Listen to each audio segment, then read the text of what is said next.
Today's webinar, it is to clarify and simplify the PPP and the ERC. So right now, these are the two big programs for small businesses, of course, for large ones, but certainly for businesses in general, and the small businesses probably don't have the manpowers or the experience to really hone in the details.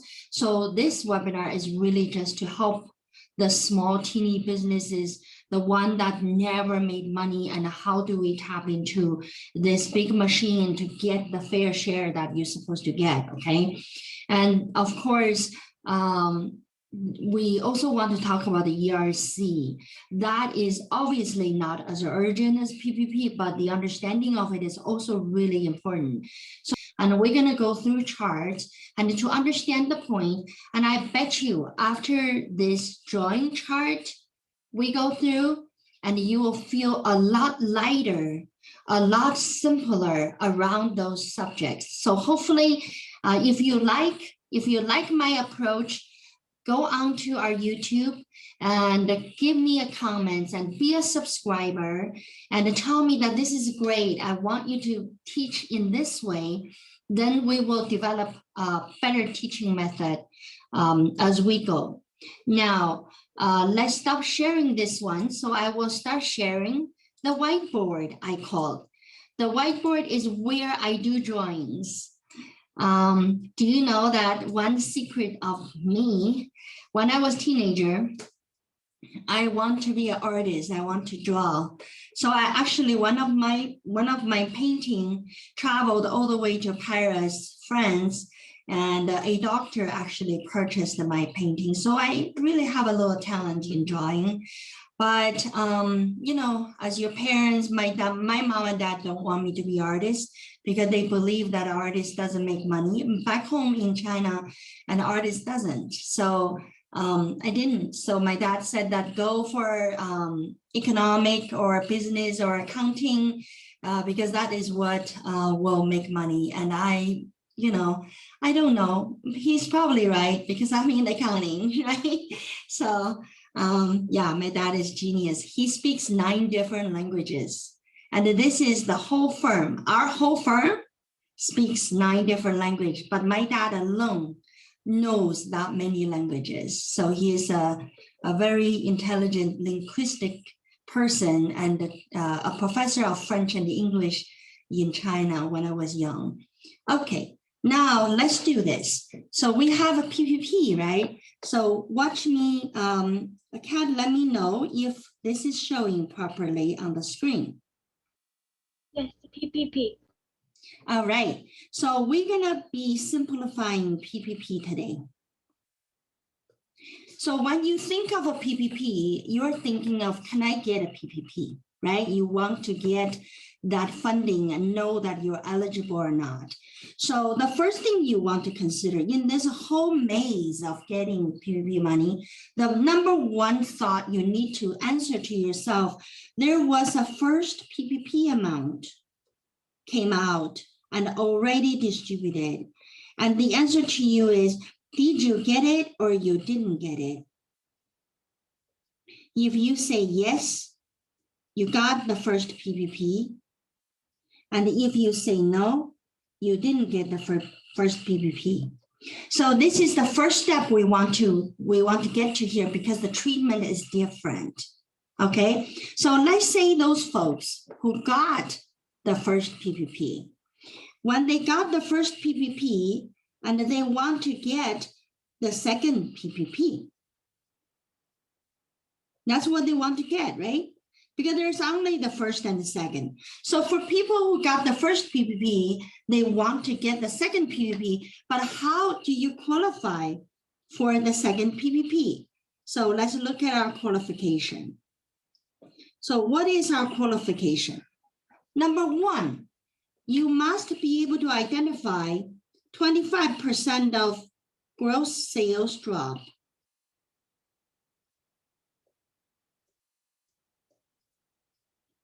In the same period, which means that if you know that on the second quarter of 2020, so example would be, if I have a second quarter of 2020, my sales is 75,000 total gross sales. I would compare this one with second quarter of 2019. So my second quarter of 2019 is 100,000. Does that qualify me for PPP second? The answer is yes. Qualified.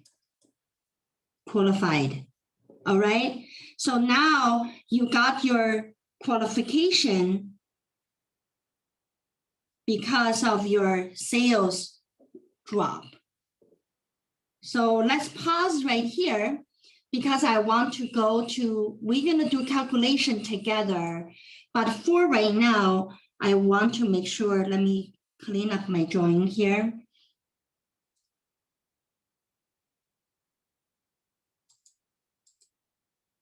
And folks, if you like this drawing, so when I switch pages, you take a picture, okay?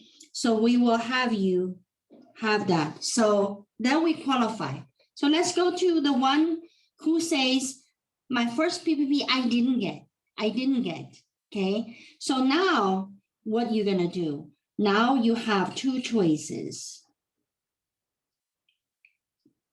You didn't get, and that means you could have, I will write in here, you will apply for first round. That means you're gonna get your first one. And if you say that, okay, I didn't get my first one, but I want to apply for my second one.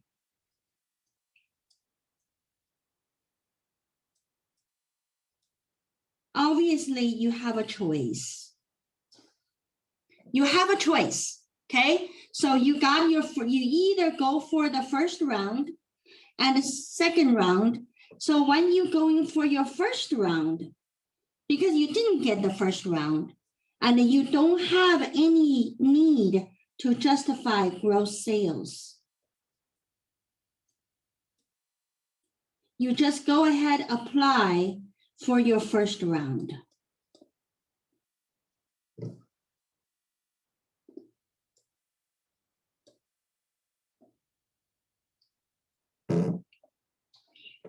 And if you don't have the first round, because your business is simply didn't even start in year of 2019, you actually started on January of 2020, and you want to get into your second round, and you will just simply apply using 2020 tax. So right in here, folks, remember these couple of days, there's a lot of noises about Schedule C. I'm going to use a different color right here to talk about how Schedule C coming into this chart. So obviously, a lot of Schedule C folks were filing 1040. When they file 1040, this is our 1040 tax return. And we had, for example, we had you making W-2, 50K somewhere else. Then you had your business, so you file Schedule C. But this Schedule C, you have income of 40K, but expenses are 60K.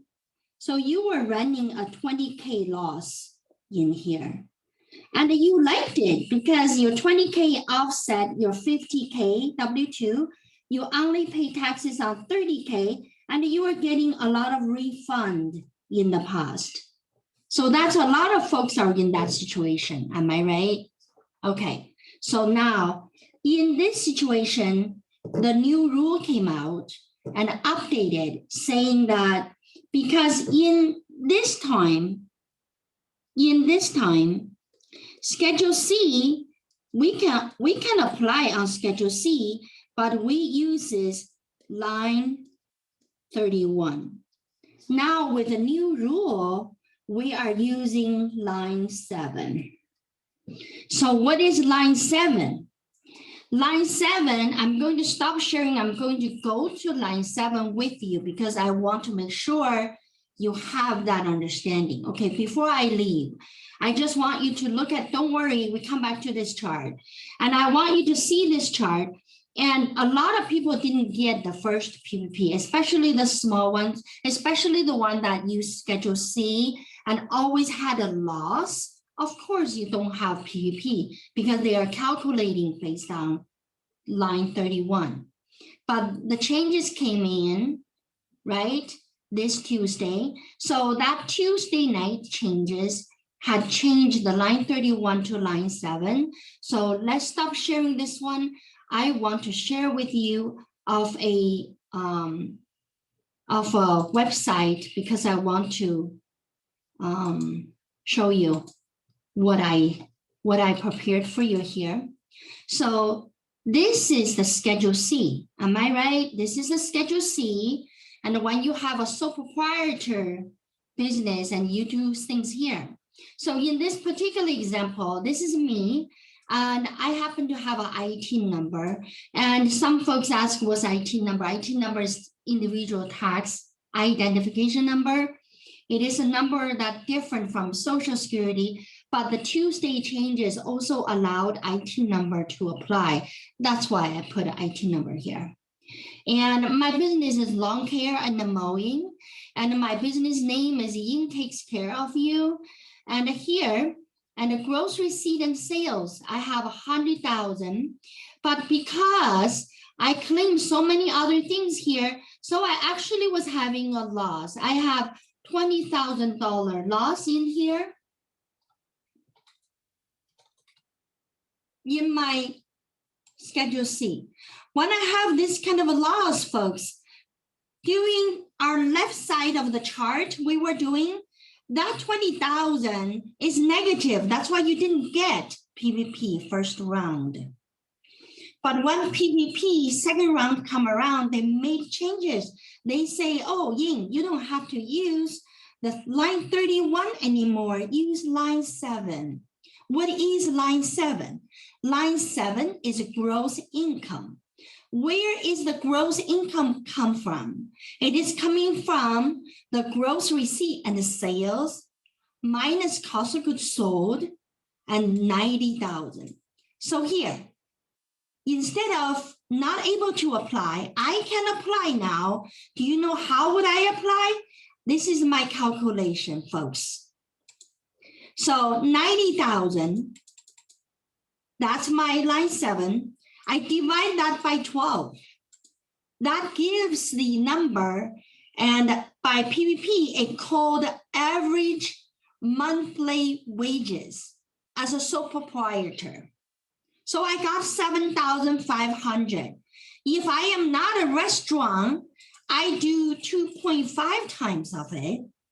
If I am a restaurant, I do 3.5 of it, or hotel, the same thing. So I get, oops, what happened to my 7,500 times 3.5. So I can apply PPP for 26,250. Okay, so this is where that calculation comes about. And if you haven't even got your PPP1, you are just coming over here. There is no justification on gross sales. You just apply. You just use 2020 Schedule C. As long as you had a business before, you just come here to calculate and to get your numbers in. Okay, so let me stop sharing this and go back to our chart. Okay, so now what I did here is just give you visual on profit and loss on Schedule C. So you understand when I say line 7, what I mean by that. When I talk about line 31, what I mean by that. And this is only this Tuesday's update, it only applies to Schedule C. And folks, if you happen to be a 1065 partnership, and in 2020, you had the partnership before, but in 2020, and you actually no longer in partnership, you're gonna become a Schedule C. Then you qualify. As long as you're filing Schedule C, you qualify. But if you are partnership, you are not included in this update. So even though you could say that, well, my partnership is actually the same thing, I actually just like a sole proprietorship, I get my K1, and my K1 shows that I have self-employment earning, and here is the C self-employment earning of 90,000. In the same example, this is the 90,000 I'm talking about. But your net profit, this is the A. So this is the form that if we do that Schedule C in here, that would be my minus 20,000 right here. So in the past, you would not qualify for PPP, and no matter how you make it, because they calculate on net profit. But we had a change. SBA changed it for Schedule C only, folks. Only if you are a single member LLC that you can file Schedule C. And of course, the reason you file 1065, you must have two or more members in your partnership. Knows that partnership can fall apart. And the people do move from single filing, which is Schedule C, to 1065, then partnership didn't work and move back to Schedule C. That's normal. That is not unheard of, right? So make sure that if you file Schedule C in 2020, because your last year's partnership dissolved and you ended up in here, as long as you did not close your business, the business is still going on, then you have a Schedule C cases, and then you actually can file. You actually can file Schedule C on 2020 and use that to apply for PPP. And I just introduced to you a very important understanding of how Schedule C come into play. And now I'm going back to my drawing board. Kat, can you confirm drawing board is showing? Yes, it is. Very good.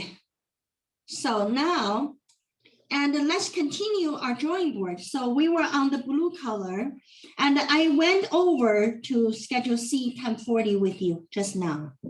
Okay, so you remembered we did a calculation. So I am on here because I am on the person that didn't get the first and only qualified for the second round, and they didn't get the first, and I'm going to run the first one because on the second round of PPP, you can do either one.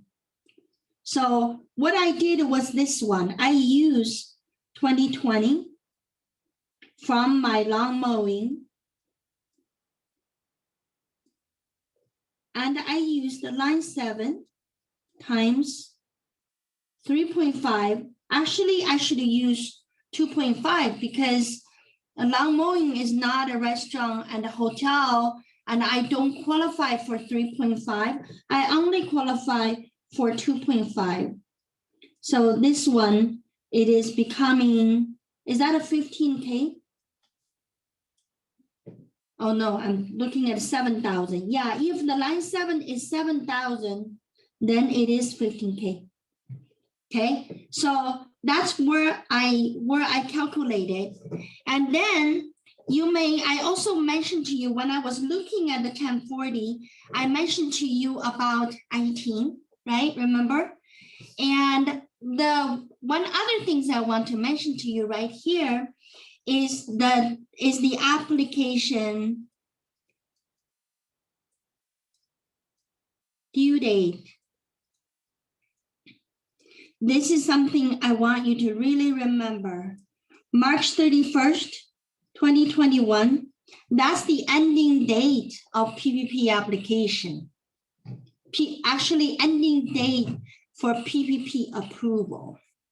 So normally it takes 7 days to apply and to be approved 7 days later. So you know that the real due date is not 31st. The real due date is 7 days before that. Okay. The other thing I want you to know is this is new. There is a 14 days window just for very teeny small business. And both bank and SBA were not approving anybody else but approving small businesses. That day ends on March 9th. It started on the 24th, I believe. So 14 days and we got to March 9th. So you still have, today actually SBA is working. There are banks working too. And so you have today, you have Monday and a Tuesday and a Wednesday to get that in. Okay, so I want to mention to you about the date and mention to you about the ending date for PPP period. And I also went in, when I give you the example, I also talk about 1065. This is a partnership. And a partnership files 1065, not Schedule C. They're not the same. But if your partnership in 2020 become a single member, and you don't have to knock on IRS's door, goes, can I be a single member? No, you just file your tax return reflecting that partnership. So instead of putting on lawn care and mowing like what I did on the business, and you're gonna put down the partnership's EIN number and also the business name. So the business is ongoing, right? In last year was a partnership, you filed 1065, but this year 2020, and maybe, who knows, there's so many people die out of COVID. Maybe your partner is not even here anymore. You become a sole proprietor. Keep in mind, if that happened to you, you qualify for PPP. Don't forget, okay? So this is where we coming in to say that you qualify for PPP if your partnership, fall apart and you become a sole proprietor. And then you probably say, well, what about I have 1120S, I have a C corporation. No, S corporation. S corporation or C corporation are not Schedule C. So they do not subject to the changes we're talking about here.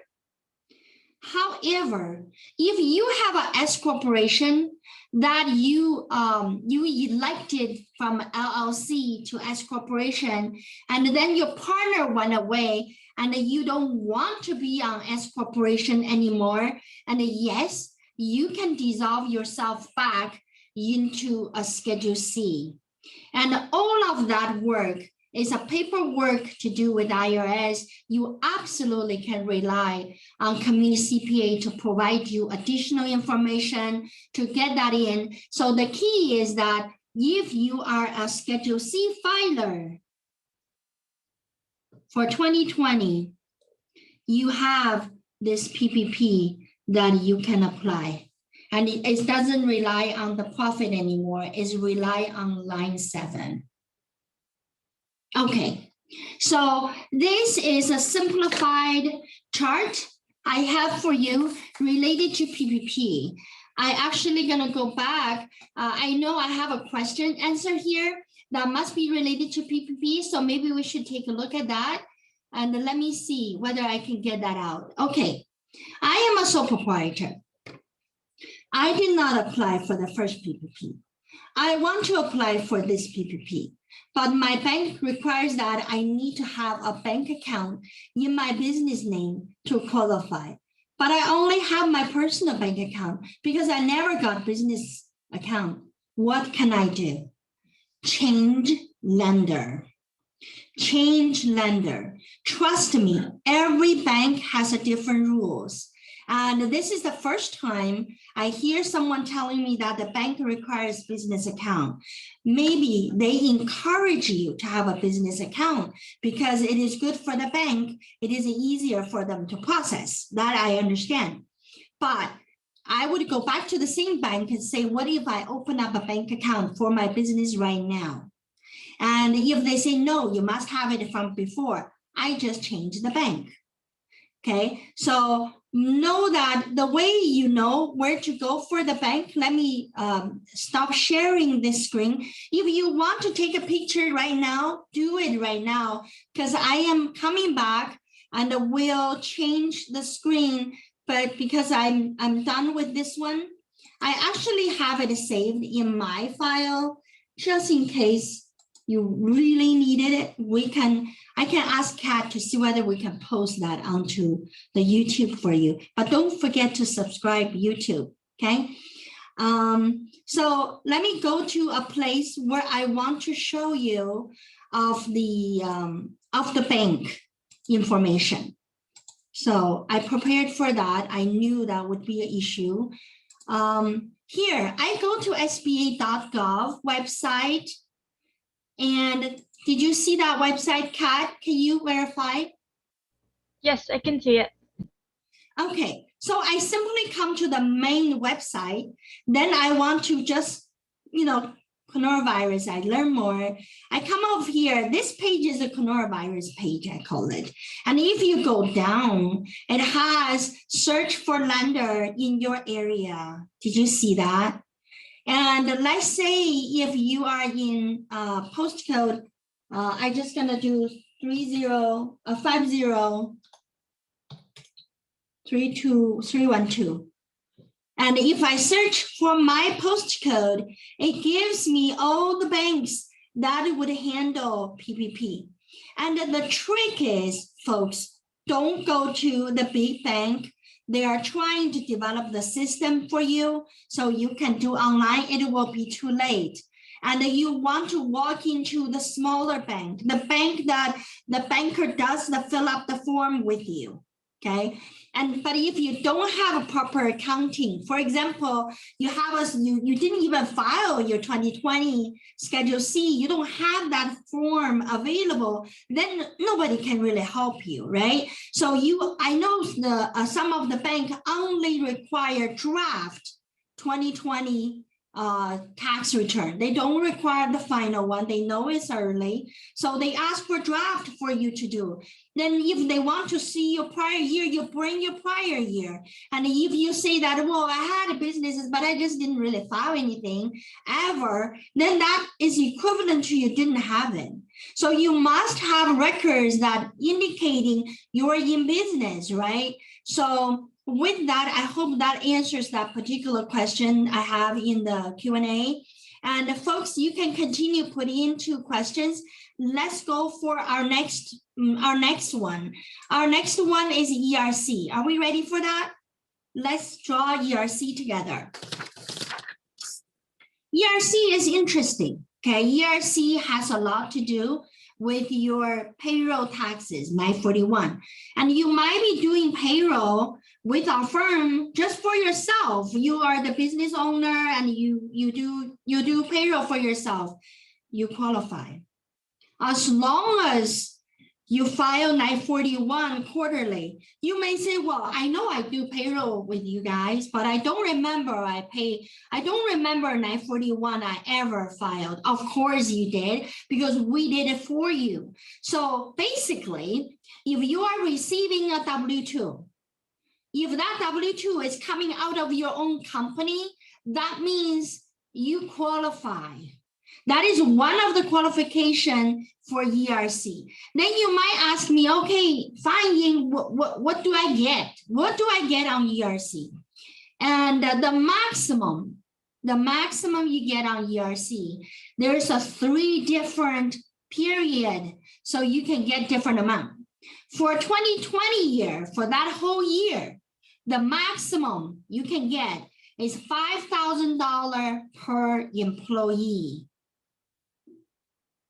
Okay, so if you have 3 employees and if you have if your quarterly payment for that employee is 5,000, you have 3, assuming you qualify for the rest of it, then you get $15,000 back. Okay, that's for 2020. And for 2021, the first quarter, the maximum is 7,000 times your employee number. The second quarter is 7,000 times your employee number. So this is the maximum we're talking about. Of course, let's just go in to dive in to see what exactly you're talking about, Ying. We are not sure, so I will make sure that you get it. So I cleaned up my board, and I am going to use blue color for ERC. So now ERC stands for Employee Retention Credit. So ERC. ERC is only available starting from March 12 to 2020 to June.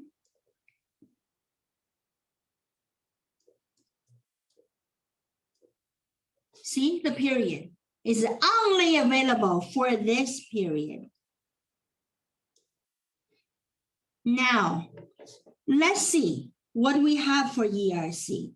So for ERC, we have 2020 claim. We also have 2021 claim.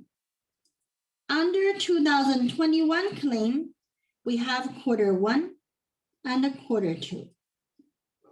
Under 2020 claim, you literally can do quarter 1, quarter 2, quarter 3, quarter 4. You literally can do all of it. So this is the, didn't draw that leg really well, but anyway, you know what I mean. Because this one ends on June 30th, 2021. This one begins on March 12, 2020. Now you kind of get it. The claim is only quarterly based. So you can claim a quarter at a time, The maximum amount for 2020 for the whole year is 5,000 per employee per year. Okay, but here, this one is 7,000 per employee per quarter 1. This one is 7,000 per employee per quarter 2. So this is where you hear people talking about, oh, 2021 is 5,000, 2020 is 5,000, 2021 is 14,000. The reason they talk about 14,000 is because they're adding these two up. Makes sense? Per employee, folks, per employee, okay? So now let's talk about qualification. Who qualifies? Of course, for 2020, if you remember, whoever gets PPP, the CARES Act said that whoever gets PPP, you don't apply for ERC. So that was the original CARES Act. But later on, they came up with this consolidated act. I don't even remember the name, a Consolidated Allocation Act, CAC. Okay, that came out, changed it. What did they change? They say if you have a PPP, it's okay, but don't double dip. What does that mean? That means if you are going to apply for ERC and you cannot count the salary of that employee, which you use the PPP money to pay. So don't double dip. That's what they're asking, okay? And number 2, qualification. So that's 1. The number 2, and you must have 50% down on gross sales compared to the same quarter of 2019. 50% down. And that's 1 quarter is 50% down. The next quarter, as long as it didn't go back up over 80% of the same quarter 2019 sales, you can apply in the next quarter as well. So what that means is I have, let's say in 2019, let's say my quarter 2, 2019, I have 100,000.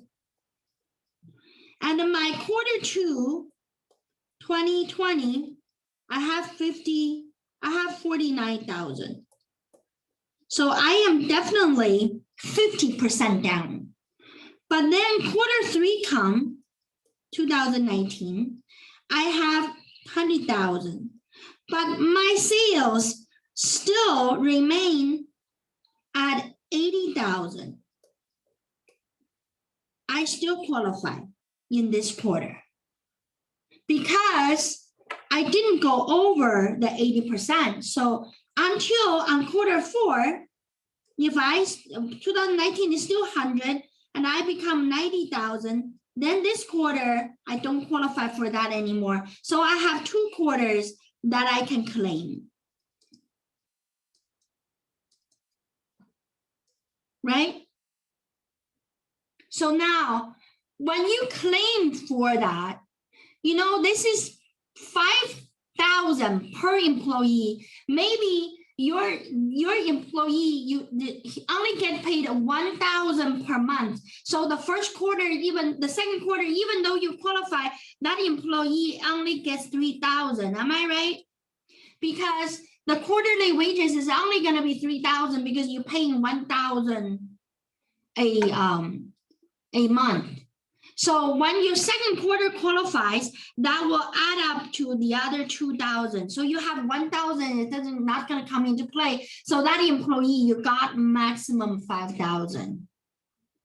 So this is where the ERC credit is related to the 2020. What do they mean by qualifying the next quarter and how that works? So this is where that comparison comes in, and you need to decide whether you qualify or not based on sales drop. Of course, there's another way to qualify for ERC. It is the government shutdown. But in that method, you need to calculate prorated by the day of shutdown. You can't take the full quarter, okay? You can't take the full quarter payroll because only maybe 1 month was shut down, the other 2 months was not. So then, you know, let's say if your sale was even going higher, let's say your sales compared to 2019, even higher, you just did a great job, okay?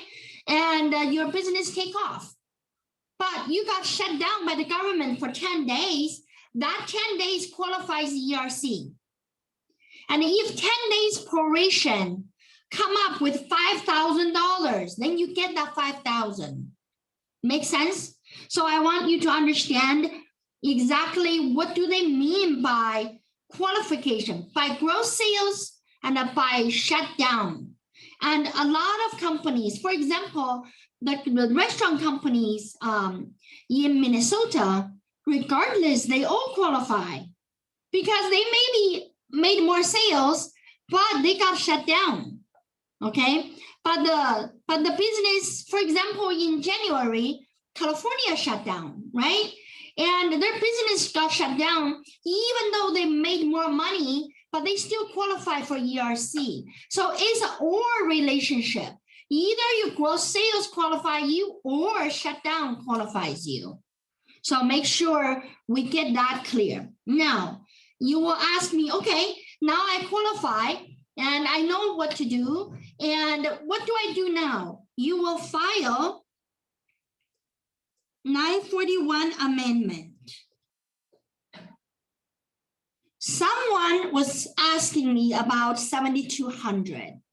And in one of my early webinars, when we are still in the midst of 2020, and 7200 is important because you can pre-qualify to get ERC credit, especially for those who didn't get PPP. And back in April last year, I didn't get PPP for the first time. Like, you know how they, just money just gone, right? So when that happened, and I went for ERC, of course, later on I got it, so I have to go back to reverse the ERC because the PPP, if you got a PPP, you cannot have ERC because that Consolidated Allocation Act wasn't there yet at the time. So I actually went back to correct that. But what I'm trying to say to you is, and then now you have this, you don't need to pre-apply using 7200. You only use 941 amendment to apply for this ERC. Then the next question, I know what you're going to ask me. You're saying that, okay, Ying, then when is my due date? I don't even have time. I'm so busy, I don't have time. And then no worries. The 941 amendment due date, let me tell you, is I write down 3 years. I write down 2 years. It is 3 years from the date you filed and paid. Okay, so that means if I am going to amend the second quarter of 2020, 941, because I qualify for ERC, I am literally can wait till 2021, 2022, and the second quarter of 2023. So you have time. The 2 years, let's say you filed your 941, but you didn't pay your 941. So you just paid last year's second quarter this year now. And then it's 2 years from the date you paid. So this is the date you paid. This is the date you filed and paid. Make sense? So now you have the due date. So there is no burning urgency. And if you need to take care of your babies at home, and if your accountant is busy with taxes, like we are busy with taxes, and the ERC can wait. But I also want to say that if the vaccine come out, like President Biden said, by the end of May, we all get vaccinated and the pandemic is under control. And would IRS or SBA come back to paddling back on these kind of benefits, saying that, and we don't want to extend it for so long, and you better file it early. But that has to come out because they cannot silently making the due date short. So right now, by the rule, the amendment has that much time you can do, okay? So now let's go to our next chart item, which is the first quarter of 2021. So the same, 2021, the same like 2020. I'm going to have some water, I'm sorry. So the 2021, obviously 2021 had carved out more money, right? It's 7,000 for 1 quarter. 2 quarter is double, and it's not the same as 5,000 for the whole year, right? In 2020. So 2 conditions, qualification. So the qualification number 1 is still the government order. If you have the government order, then you need to know how many days it was not allow you to work, prorate that. So it doesn't matter how your gross sale goes and you qualify. Okay, that number 2 is your gross sales drop. But hear me, it's not 50%. It is what? It is 20%. So if my gross sales in Q1 of 2021 is less than 2019 by 20%, or less than 2020 by 20%, and I qualify. So it is up to you, right? And we are not done with the first quarter yet. So you don't file amendment. You file 941 normal, but your normal 941 need to fill in the ERC credit. So instead of paying it, you're probably getting money back. Makes sense? So make sure your 941 due on the first quarter, that is April 15. So you don't have to do amendment. You can just do it right there when you file the first form, okay? Now, the 20% and the government shutdown,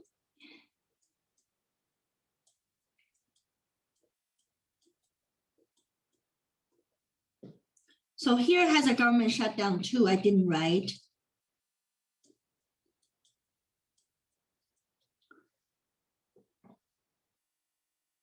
And remember, and it is $7,000 per employee per quarter.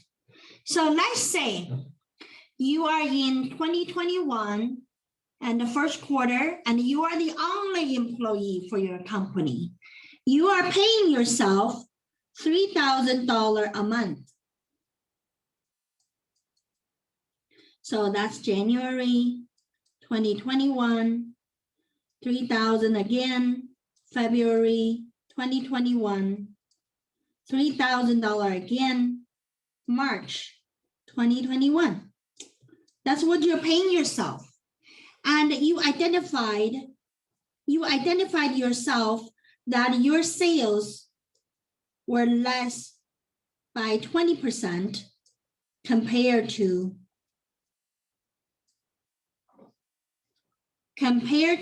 2019 Q1. So you qualify, and you will be adding up 3,000 is first month, second month, third month. So you got 9,000. But no, they only allow you 7,000. So you will just minus out the 2,000 and the 7,000. So this is what the refund you will get from your 941. Okay, but of course you will be owing taxes, right? So that refund will be offsetting your taxes, but you're still going to get that money back. So this is where the calculation comes in. I want to show you. But of course, if you say, well, I actually don't pay myself 3,000, I pay myself 1,000 a month, and I qualify, then you're just going to get 3,000 instead of 7,000, because that's the maximum, right? Oh, actually, you know what? I am explaining that wrong. Okay, let me correct myself. I don't know why I do that. It is 70% of total pay. So I guess it's 70% of total pay. So in order to get the 7,000, and you need to pay yourself 10,000 a month because it's a 70%. So we can get 7,000. Right? Then 10,000 divided by 3, each month you need to pay yourself a little bit more than 3,000. Does that make sense? So this is a 70% of your gross pay. Okay, now let's make sure we get that covered. And what else on my list I want to talk to you. And when you do your second quarter, here, there is another thing to mention to you. The second quarter, you can also compare to the prior period. but you also have a new thing coming up on the second quarter. It's called the safe harbor rule. And what that does is that it says that to compare to the first quarter of 2021. So if it is 20% drop on your sales compared to your last quarter, then you qualify for the second quarter as well. So the safe harbor rule is to compare the prior quarter. So that's what that rule is.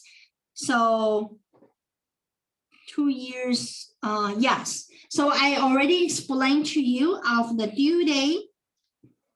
Then I showed you that what exactly 2020 and the 2021 difference here is, and the amount is not the same, even though it is the same ERC credit. And this one is a 5,000 for the whole year. This one is a 14,000 for the whole year if you qualify.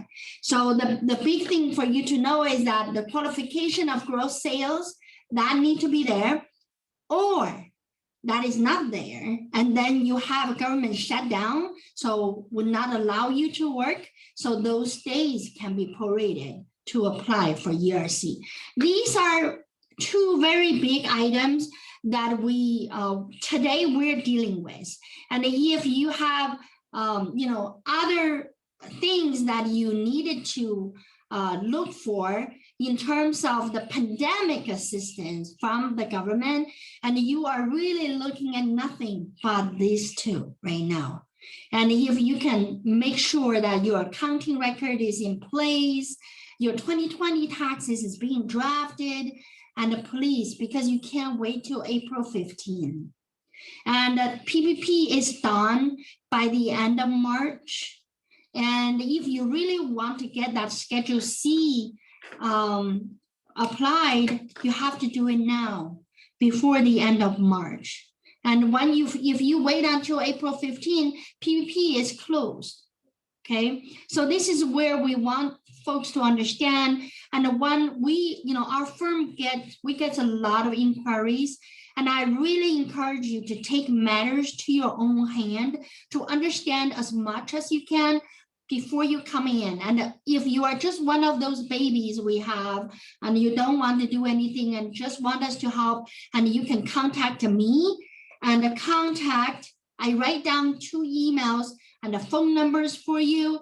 Trust me, if you contact them, and they will get back to you. So I am going to write down Steve's number.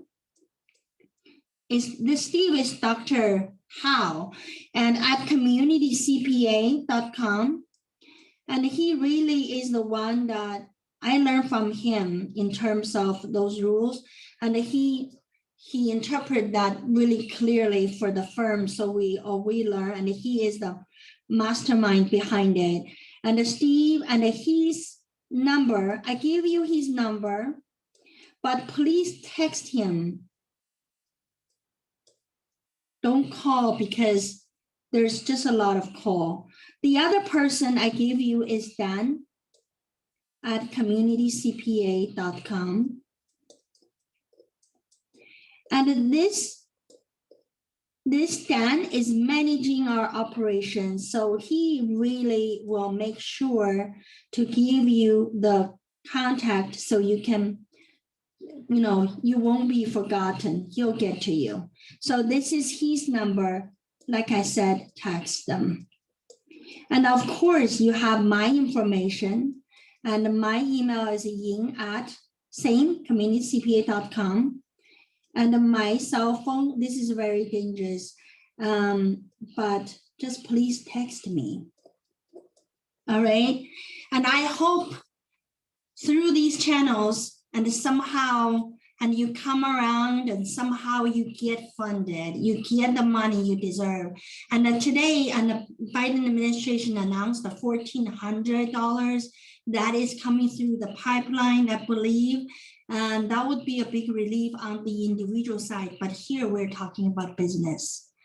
And, if you ask me, I'm in this business for so long. If you ask me, Ying, why some people get into the benefits so fast and some just doesn't, and what's the difference? I'll tell you the secret.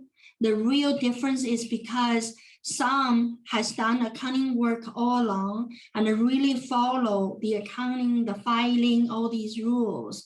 But some small business owners are having too much of a free spirit, it just doesn't do that. Then when we come to this kind of situation, there's just not enough manpowers to get books caught up for 15 years. That is just tremendous work out there. But I want to say that learn from what we already know and make sure that you organize your book and go for those benefits and go to the lender. Go to the lender, ask for what they need, and before you say no to yourself. There is no. It just keep on trying, right? All right, I think I used up all my time, and I don't think any questions I have here, and I think we are pretty much run through. All right, nice to see all of you, and I really appreciate your following. And go to YouTube, subscribe to our channel. Bye-bye.